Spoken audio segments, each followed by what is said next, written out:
이번 차시는 공여국으로서 한국의 국제개발 협력의 역사에 대해서 살펴보도록 하겠습니다. 국제개발 협력 분야에서 공여국으로서 한국의 국제사회 기여는 1960년대부터 시작되었습니다. 1963년 미국 국제개발처로부터 자금을 지원받아서 개발도상국 연수생 국내 초청 사업을 진행하였습니다. 이것이 한국이 공여국으로서 최초로 국제개발협력 사업에 참여한 것입니다. 1965년에는 한국 정부의 자금으로 개발도상국 훈련생 초청 사업을 실시하였습니다. 이 1965년 사업이 한국의 이름으로 시작한 최초의 개발협력 프로그램입니다. 이후 1967년 전문가 해외 파견 프로그램, 1968년 의료단 해외 파견 프로그램, 1969년 프로젝트형 기술협력 사업 등을 실시하여 개발협력 사업을 추진합니다. 당시 한국의 국제개발협력의 시작은 정치적 동기가 컸다라고 볼 수 있습니다. 경제적인 측면에서 원조 및 차관에 의존하는 상황이었지만 북한과의 외교 경쟁에서 우위를 차지하기 위해 국제개발협력 사업을 진행한 것입니다. 1968년 의료단 해외 파견 프로그램은 의료 보건 관련 사업이기 때문에 보건 관련 부처가 담당을 해야 했지만 실질적으로 이 프로그램을 담당한 것은 외무부였습니다. 이러한 상황에서도 볼 수 있듯이 다분히 정치적 의도가 반영되었다고 볼 수 있습니다. 1970년대 중반까지 한국의 개발협력은 주로 유엔을 포함한 국제기구의 자금을 지원받아 실시되었습니다. 이에 따라서 규모가 작은 사업들이 산발적으로 진행되는 모습을 보이게 됩니다. 그러나 1970년대 후반부터 한국이 신흥공업국으로 부상하면서 자체적 개발협력 프로그램을 실시하고 규모도 점차적으로 확대하는 모습을 보이게 됩니다. 예를 들어 1977년 당시 9억 원의 예산을 확보하여 한국의 기자재를 제공하는 양자간 무상원조 사업을 시작하였습니다. 이 역시 아까 말씀드린 바와 같이 정치적 고려에 의한 것으로 비동맹 등 제3세계와의 관계 증진, 미수교국과의 관계 개선, 경제적 교류 확대 기반 조성, 재난구호 등의 목적으로 이 국제협력이 시행된 것입니다. 이유는 당시 남북한 사이에 외교적 경쟁이 심화되던 상황에서 한국이 1975년 비동맹회의에 참여하고자 했으나 가입에 실패하게 됩니다. 그리고 닉슨 독트린에 따른 주한미군 감축, 미중 간 데탕트 무드, 남베트남 패망 등 국제적 환경의 변화에 따라 한국 안보의 심각한 취약성을 인식하게 됩니다. 이에 따라서 안보 및 외교의 다양화를 추구하고자 하는 맥락에서 양자간 무상원조를 활용하였던 것입니다.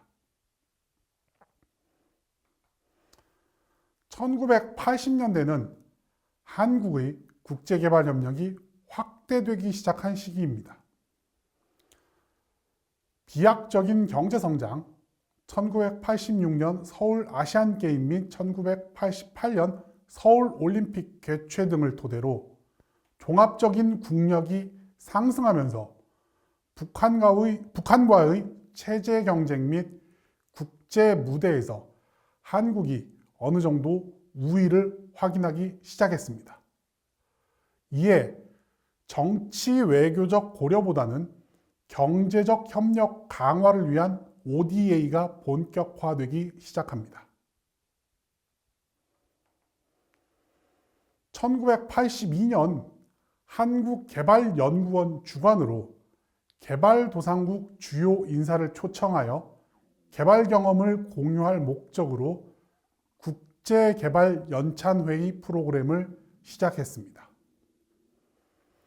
1984년 건설부 주관으로 개발조사에 해당하는 무상건설기술 용역사업과 노동부 주관 직업훈련원 설립 등 지원사업도 시작이 됩니다.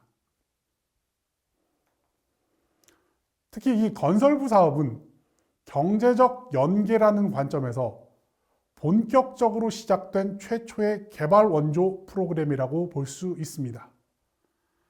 개발 조사라는 것은 다양한 분야의 개발 계획 및 프로젝트에 관한 컨설팅 서비스 사업으로 개발 조사의 최종 보고서는 개발 계획의 타당성 조사와 프로젝트 실시 여부를 결정하는 중요 자료로 활용된다는 점에서 의의가 있다라고 볼 수 있습니다. 그리고 이러한 점에서 개발 원조 사업과 밀접하게 연계가 되어 있습니다. 1980년대에는 한국의 경제 구조 및 개발도상국과의 협력 관계 강화 필요성에 대응해 ODA를 체계적으로 시행하기 위한 유무상 원조 전담 기관 설립이 시작되었고, 이 원조 실시 체제가 확립이 된 시기입니다. 1987년 재무부가 300억 규모로 대외 경제협력기금, 영어 약자로는 EDCF라고 보통 얘기가 되는데, 이 대외 경제협력기금을 설립하여 기금 운용을 한국수출입은행에 위탁하게 됩니다. 1989년 나이지리아를 대상으로 최초의 대외 경제협력기금 차관 지출이 실시가 됩니다. 이렇듯 1980년대의 이러한 대표적 사업 외에도 1980년대의 개발협력 사업으로는 1981년 카이스트 공동연구사업, 1983년 해외건설기술자 초청연수, 1988년 개발도상국 통신기술 무상지원 용역 등이 시작되기도 합니다. 1990년대 들어서는 개발협력의 체계화를 위한 기반을 구축하기 시작하게 됩니다. 1991년 무상원조 및 기술협력 집행기관으로 한국국제협력단, 보통은 이 영어 약자로 코이카라고 많이 표현이 되고 있습니다. 그래서 이 한국국제협력단이 1991년에 설립이 되었습니다. 1994년에는 국제협력의사나 국제협력요원으로 해외 봉사활동을 수행할 경우 병역요원으로 처리하여 병역을 면제하는 법률을 도입하게 됩니다. 1995년 개발도상국에서 개발협력 활동을 하는 한국 NGO들에 대한 지원 프로그램도 이 1990년대에 시작이 되었습니다. 1996년 한국이 OECD에 가입하면서 제2차 세계대전 이후 신생개발도상국 중 최초로 OECD에 가입한 사례가 됩니다.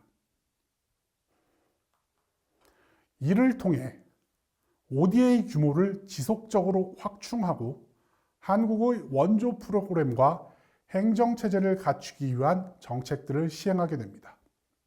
이와 함께 1990년대 시작한 주요 개발협력 사업으로는 1990년 유네스코 한국위원회 최초 해외봉사단 파견, 1995년 베트남에 대해 한국국제협력단 수출입은행 간 최초 연계 지원 승인 및 1997년 양기관 간 업무협조 약정 체결, 그리고 1997년 교육부 주도로 대학생 해외 봉사단 파견 등이 있습니다.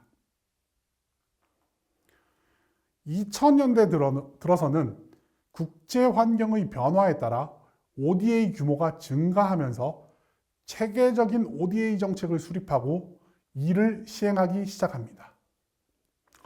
2000년대 들어서면서 ODA를 둘러싼 한국의 국내외 여건이 변하게 됩니다. 2001년 UN 주도로 새천년 개발 목표가 제시되고 2002년 멕시코 몬테레이에서 제1차 개발재원총회가 개최가 되면서 원조 효과성을 높이기 위한 국제적 노력이 전개가 됩니다. 또한 9.11 테러 이후 아프가니스탄 전쟁, 이라크 전쟁, 2005년 인도네시아 쓰나미 등으로 ODA의 활용에 대한 논의 및 활용이 증가하게 됩니다. 2003년 한국은 우리나라의 개도국 ODA 정책의 개혁 과제와 개선 방안, 2005년 대외 원조 개선 종합대책, 2007년 ODA 중기 전략 등의 문건을 통해 ODA를 체계화하려는 논의를 시작하게 됩니다. 그리고 법률적으로는 2007년 해외 긴급 구호에 관한 법률 제정, 그리고 2006년 대통령령에 근거하여 국제개발협력위원회를 설립하여 정부 차원의 ODA 정책 및 집행의 일관성을 높이는 법적, 제도적 장치를 마련하게 됩니다. 2000년대 시작된 주요 국제개발협력은 2001년 정보통신부 IT 봉사단 파견, 2004년 한국경제발전 경험공유사업, 영어로 KSP라고 보통 약자로 사용이 되는데요. 그리고 2006년 과학기술지원단 해외 파견, 2009년 해외봉사단 통합브랜드인 월드프렌즈 코리아 출범 등이 있습니다. 2010년대는 한국 국제개발협력의 체계성이 고도화되는 시기입니다. 2010년 국제개발협력 기본법 및 시행령이 마련이 됩니다. 세부적으로는 개발 원조의 목적, 정의, 기본 정신, 그리고 원칙, 국제개발협력위원회 역할, 그 다음에 수행체계 등을 이 국제개발협력 기본법이 담고 있습니다.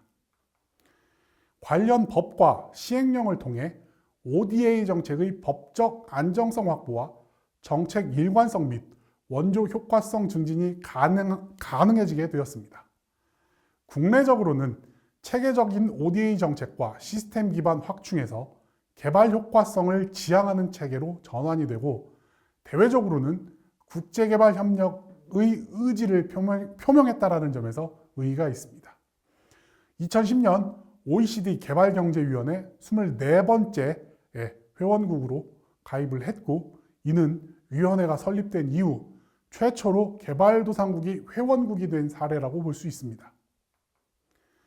2011년에는 국제개발협력 제1차 기본계획이, 그리고 2015년에는 국제개발협력 제2차 기본계획이 입안되어 추진되었습니다. 1차 계획은 국제개발협력위원회 중심의 거버넌스 구축, ODA 사업 조정 및 효과성 제고 등을 목표로 하고 있고, 2차 계획은 유엔이 제시한 지속가능한 개발 목표 달성을 위한 전략, 통합적인 ODA 등이 목표입니다. 2021년에는 국제개발협력 제3차 기본계획이 입안되어 현재 진행되고 있습니다. 이번 차시는 여기에서 마치도록 하겠습니다.